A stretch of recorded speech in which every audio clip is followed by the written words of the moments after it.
Hello mga kabayan! Naubusan ba ng laman ang iyong Maya wallet? Gusto mo ba na walang charge ang cash-in mo? Panoorin ang video na to para malaman kung paano mag-transfer from your bank account to your Maya wallet free of charge. Makikita po sa ating screen ang welcome page ng Maya as soon as makapag-login kayo gamit ang inyong username and password. Makikita na po natin dyan ang icon ng cash-in. I-click lamang po natin ito. And sa next page, kitang-kita na po dyan sa upper banner ang kanilang advertisement, cash in from partner banks to Maya is free. At nandyan na po ang mga logos ng mga partner banks. Meron po tayong BPI, Union Bank, RCBC, and China Bank. Sa lower portion po, may additional pang option for BDO, pero at the time of uploading this video, temporarily unavailable po ang service na ito from BDO. So para po sa video na to, ang ililink ko po sa aking Maya wallet ay ang aking BPI account. So dito po under sa mga methods, i-click po natin ang bank account. And then lalabas na po ang iba't ibang bank options or bank partners ng Maya. So piliin po natin ang BPI. And then sa next po, ilagay lang po natin ang cash in amount from BPI. For this example, I'll put 10,000.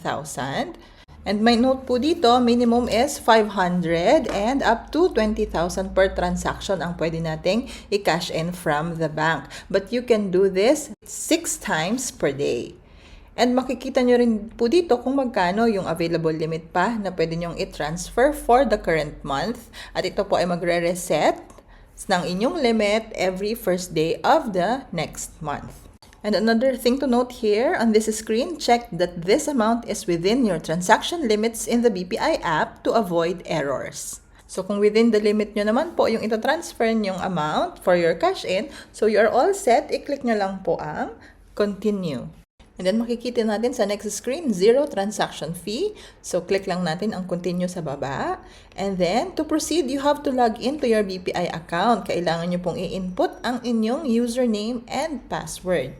And after makapag-log in, encode lang po or i-input natin ang 6-digit one-time PIN na pinadala sa ating registered mobile number. And then, i-click lang po natin ang submit. So, pag correct po ang OTP na in-input ninyo, mapupunta na kayo sa inyong BPI account. In case po of multiple BPI accounts, piliin nyo lang kung ano ang gusto nyong account na i-link sa inyong Maya. And then, i-click ang submit. And then maghintay lamang po tayo ng ilang segundo para sa payment processing at para sa pagpapadala ng panibagong one-time PIN. Pagka-submit po ng bagong OTP, tapos na ang cash in. Meron na pong additional fund ang inyong Maya wallet. Pwede na po tayong mag-proceed sa kung anumang transaction na gagawin natin sa ating Maya account.